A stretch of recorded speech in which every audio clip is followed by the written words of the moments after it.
All right, welcome back to Atlantic City Focus, the Light After Dark with Raymond Tyler. We are coming to you today from the Black Business Expo at the All Wars Memorial Building in Atlantic City. I am here with businessman guru Joe Molineux. Could you introduce yourself and tell us about today's event? Hi, I'm Joe Molineux, and today's event is the second annual Black Business Expo. Last year was such a resounding success with vendors and information focused on advancing the black community in Atlantic City through education, opportunity, and a lot of great networking. And talk to us about the importance of establishing an event like this for businesses to be showcased and to also meet the public. Well, what's great about this is it's actually a genesis out of some of the small business academy work that was done with the small business community to build that network, and they realized let's have an event to celebrate not just the black community, but business in general.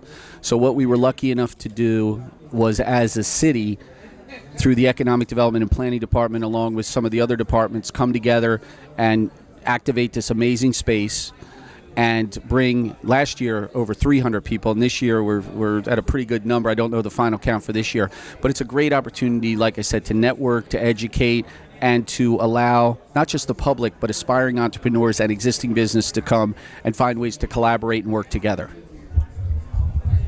Speaking of young entrepreneurs and brand new businesses, the mayor, he's not here yet, but the mayor has several different things, from the Small Business Academy to this event. So this event is not just like an isolated event. The city sponsors and puts together a number of events for small businesses to learn, grow, and to get opportunities. Can you speak to us a little bit about that? Yeah, a cornerstone of economic development is education and also business growth. And I think when you can invest in your community in the form of grants and or paying for educational opportunities, and I know you were part of the education, you and your brother were part of the educational opportunities, so you saw it firsthand. There was 40 people that showed up for multiple weeks, every week, religiously, to be part of it. So I think that really sets the tone, and I think it also solidifies the efforts that the administration is doing to help grow the city, not just from the ground up, from the residential community up. All right, so let's say I'm sitting at home and I have a great idea for a small business, and I may want to do business in Atlantic City. A, why should I do business in Atlantic City? And B, what's my first step? Those are both great questions. The first one is, the reason why is I've worked in entrepreneurship for almost the majority of my career. Everything was tied to entrepreneurship from the time I was a paperboy. But what I found is that right now at this time, because of the investment of the city's making in dollars and manpower to help businesses, and also the CDCs that now cover every neighborhood, there's a hyper focus, including the African American Chamber of Commerce from New Jersey that comes down and spends time here. All those factors and investment in the form of grants and loans and opportunities, and the advancements in the housing market, which are bringing more people here to shop and live and work. All the signs are pointing to this is a great time to bring your business to Atlantic City. If you have a question about your business, simply call Atlantic City City Hall, call the Economic Development Department, the Planning Department has Economic Development, and they will not only get you in touch with consultants, but also help you on the path to get your business started in Atlantic City. I don't know if I have to talk to Pam or Bruce about this, but can you tell us anything about the containment area that's being built on the Orange Loop? I'll defer to the professionals that are working on that. That's Pam and Bruce, but also, it's a Tennessee Avenue project, so Mark Colazzo is involved. So I would talk to those folks, and actually this gentleman you might want to talk to, Brian. Brian, you want to talk to Ray? Brian is the new director of planning and economic development. So Ray is a big fan. He was just asking me some questions. You're probably better equipped to answer them. Do you want to talk to Ray? Sure. Yeah. All right. I'm going to hand the mic over to Ray. And this is a good connection. Okay. All right. Okay.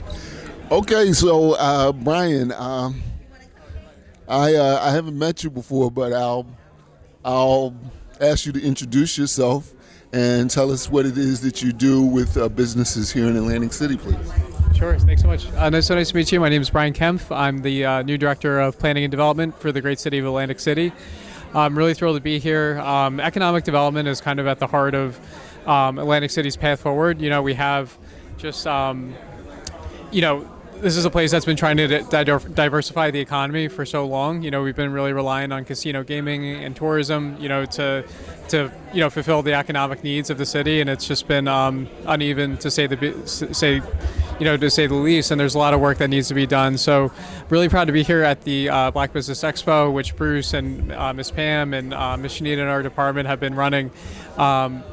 This is a way to foster business, Black-owned business in the city of Atlantic City, which is just going to be such a blessing for the city, and it's going to pay off with getting residents engaged, learning about entrepreneurship, and then developing an ecosystem of just having Black-owned businesses in the city, homegrown, that we could support moving forward. That's just going to drive us forward as a city. Yeah. Now, the last question I asked Joe before he got out of here and grabbed you. Could you tell us anything about the containment area that's being built on Tennessee Avenue? Sorry, I'm not aware of The orange containers. Sure. The development group there bought a bunch of these shipping containers, and they're outfitting them for retail. So it's going to be really neat. They're going to have small businesses, homegrown businesses that set up shop in there. It's going to be right there at the corner of Tennessee and Pacific. Folks are going to be able to walk around, shop, have local artisans. I don't remember the number of units offhand, but it's going to be a really, really neat development to just kind of have that like small local retail that you could shop in year-round in the city. So, yeah. You guys will be open by Christmas? I don't run them. They're still in the ground. They're still under construction. So. Okay. All right. Was there anything you'd like to say before I let you go? No. Just that this event right here is exactly what the city needs, and I'm just so proud that our department can do this. So I'm thrilled to be here, and I can't wait to see what this blossoms into. So. Okay. Well, thank you, Brian. Thank you for stopping by Atlantic City Focus, The Light on 106.5 WPPM in Philly and 91.7 WLFR.